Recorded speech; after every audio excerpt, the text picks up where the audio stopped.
পেরেশানের উপরে পেরেশার। বলে কেন? বলে কবরের চিন্তা অস্থির। এরে নবীর উম্মতের দল, আল্লাহ বলেন আমার নেয়ামতের শুকর আদায় কর, নেয়ামত বাড়ায় দিব। আল্লাহ আমাকে মুসলমান বানাইছেন, বড় নেয়ামত। আর নবীকে আমাদের মহাব্বতে ওই নবীর উম্মত বানাইছেন, বড় নেয়ামত। শুকর আদায় করো বা কেমনে? একটা একটা যদি গণনা করো শেষ করতে পারবা না। আল্লাহ বলেন আমি যেহেতু তোমাকে মহাব্বত করি, একটা শব্দ শিখায় দিলাম, ওই শব্দটার মধ্যে সব গুণগান ঢুকায় দিলাম। শব্দটা কি? আলহামদুলিল্লাহি রাব্বিল আলামিন। সব গুণগান কার? কণ্ঠ দিছে কে? বান্দার চেহারাটা এত সুন্দর, বান্দার কণ্ঠ এত সুন্দর, বান্দার টাকা পয়সা অনেক বেশি, বিল্ডিং বড় সুন্দর। এই যে সুন্দর সুন্দর বললাম, বলেন এই সৌন্দর্য দান করেছেন কে? তাহলে আপনি যদি হিংসা করেন, মূলত আপনি কণ্ঠের হিংসা করেন নাই, আল্লাহর নেয়ামতের সাথে বেঈমানি করতেছেন।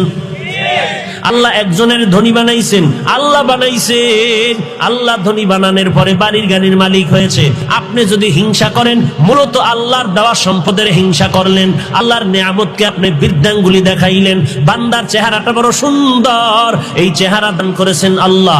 যদি বলেন তোর চেহারা এত সুন্দর কেন, সহ্য করতে পারো না, যদি বিরোধিতা করো, বান্দা তোমার বিরোধিতা চেহারার সাথে মানে আল্লাহর নেয়ামতকে অস্বীকার করা হবে।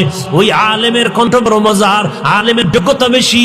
এই প্রশংসা যদি তুমি করো, কেউ যদি বিরোধিতা করে, চমনের এত সুনাম, তাবলীগওয়ালাদের এত সুনাম, দেওবন্দি গুণগান, ও বান্দা যদি তুমি সহ্য করে না নাও, এদের সুনাম তো ব্যক্তি টাকার দ্বারা কিনা না। এদের বয়ানের মাধ্যমে মানুষ নামাজ হয়, এদের মেহনতের মাধ্যমে বেপরদাওয়ালা পর্দাওয়ালা হয়, সুদখোর সুদ ছেড়ে দেয়, মদের বোতল ভেঙে মদওয়ালা। এরে নবীর উম্মতের দল, এই মানুষগুলো নবীর মুহাব্বত সুন্নতের আমলওয়ালা হয়। এদের বিরোধিতা যদি করো, আল্লাহর নেয়ামতকে অস্বীকার করার পরিচয় প্রকাশ পেয়ে যাবে। এই যে ওয়াজে লোক হইতেছে, এই লোকে তৈরি করে দিলেন কে? এনে দিলেন। তা তুমি যদি এটারে সইতে না পারো, মূলত আল্লাহর নেয়ামতকেই তুমি সহ্য করতে পারো না। আল্লাহ হেদায়াত দান করে। আল্লাহর নেয়ামতের শুকর আদায় কেমনে করবেন? আল্লাহ বলেন আমি নেয়ামত বাড়ায় দিব। বাড়ায় দেওয়ার অর্থ কি? এরে বান্দা, যদি তুই নেয়ামতের শুকর